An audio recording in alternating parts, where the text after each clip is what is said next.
आमच्या शिवसैनिकांना अडचण निर्माण झाल्या आणि बाळासाहेबांच्या शिवसैनिकांना अडचण निर्माण करणाऱ्या आमदाराला आम्ही मतदान करायचं का? की ही जागा शिवसेनेलाच येणार आणि त्यामुळं मिंचेकर साहेबांची निवडणूक ही मशाल चिन्हावरती ही शिवसेनेतूनच होणार ह्यात दीड मात्र शंका नाही.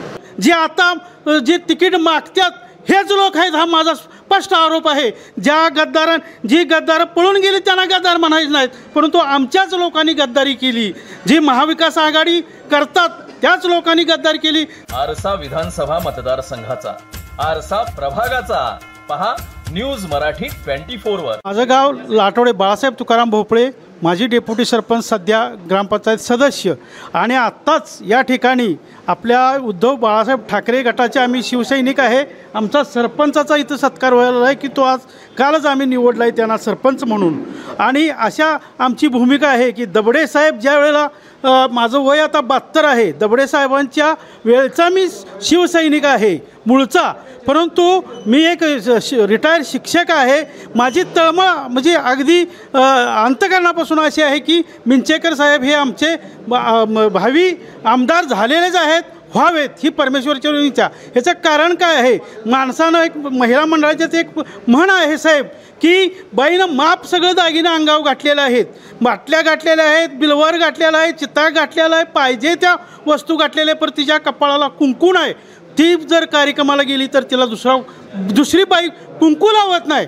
तसं या आमच्या जे आमदार आहेत सुजित मिंचेकर साहेब ह्यांच्या कपाळाला हे आमदारकीचं भावी एक कुंकू लागावं तरच दुसरा कुंकू देणार आहे, अशी माझी परमेश्वराजवळ इच्छा आहे. मी तळमळीने सांगतो. आणि खरोखरच मागाजी जे झालं म्हणजे मी त्या स्टेजवर बोललो, तो महेश साहेब आहे तिथं की ग्रामपंचायत सदस्य म्हणून पहिली आमच्या ग्रामपंचायतीचे सगळे सदस्य उभा करून आम्ही आव्हाना त्या ठिकाणी पाठिंबा जाहीर केला होता. मला थोडंसं अश्रू अनावरण झाल्यात की आबा त्या ठिकाणी आमचे थोडीशी दिलगिरी व्यक्त करतो की ठराविक मतानं त्या आबा, पण ह्याला कारणीभूत जे आता जे तिकीट मागतात हेच लोक आहेत, हा माझा स्पष्ट आरोप आहे. जी गद्दारं पळून गेली त्यांना गद्दार म्हणायचं नाहीत, परंतु आमच्याच लोकांनी गद्दारी केली. जी महाविकास आघाडी करतात त्याच लोकांनी गद्दारी केली. 13,000 आणि 15,000 मतं म्हणजे काही जास्त नाहीत, 6,000 ते 7,000 मतात ते आले असते. परंतु हा प्रश्न मी ह्या ठिकाणी उपस्थित केला आहे. आज ह्याची कळकळ उद्धव साहेबांनी घ्यावी आणि ही तुमची बातमी आमची तिथपर्यंत पोचावी आणि त्यांना तिकीट मिळावं, हीच माझी काळ्या दगडावरची पांढरी रेघ आहे. या गुरुजी या नात्यानं मी काय चुकलो असेल तर मला थोडंसं माफ करा. पण जातोय उबाटा गटाचे जिल्हा प्रमुख संजय चौगले यांच्याकडं, ज्यांच्याकडं 6 महिन्यापूर्वी उबाटा गटाचं जिल्हा प्रमुख पद आलं. आज या जागेवर महाविकास आघाडी दावा करते. अनावधानाने ही जागा काँग्रेसला सुटली तर डॉक्टर सुजित मिंचेकर यांचे कट्टर कार्यकर्ते समजले जाणारे जिल्हा प्रमुख संजय चौगले यांची भूमिका नेमकी काय असणार? ते मिंचेकर गटासंघ राहणार की पक्षाचा आदेश पाळणार? याबद्दल आपण विचारतोय संजय चौगले साहेबांना. निश्चित ही जागा शिवसेनेलाच सुटणार.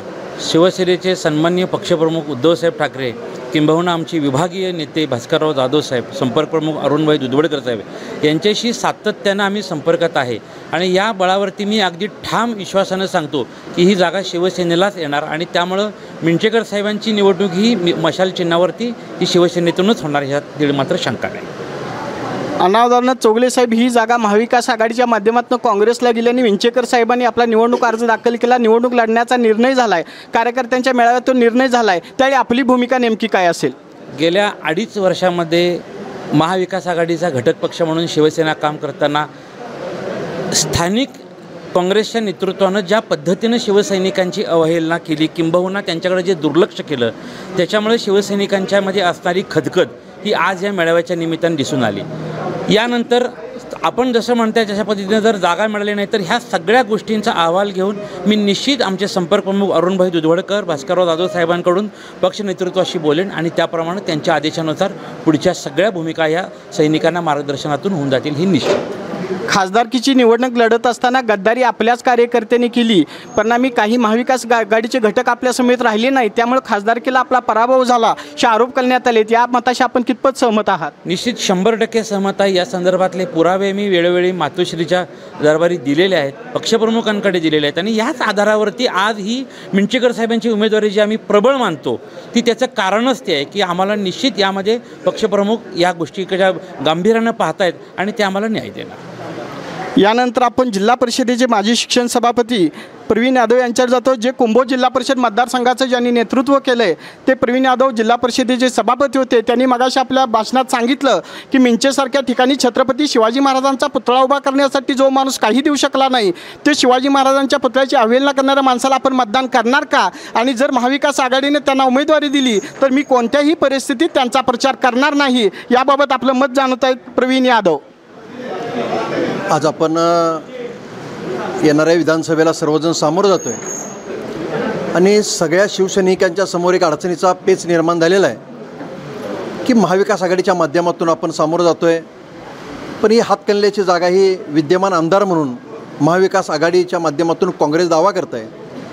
पण आम्ही आमच्या सर्व पदाधिकाऱ्यांच्या माध्यमातून आम्ही आपले पक्षप्रमुख उद्धवजी ठाकरे साहेबांना सांगितलेलं आहे की हा आपला बालेकिल्ला आहे, आपण इथं निवडून येऊ शकतो. गेल्या वेळेला काही गोष्टी घडल्या, आपल्यातल्याच काही मंडळीने आपल्यावर वार केले, त्यामुळं आपल्याला अपयशाला सामोरं जावं लागतं आहे.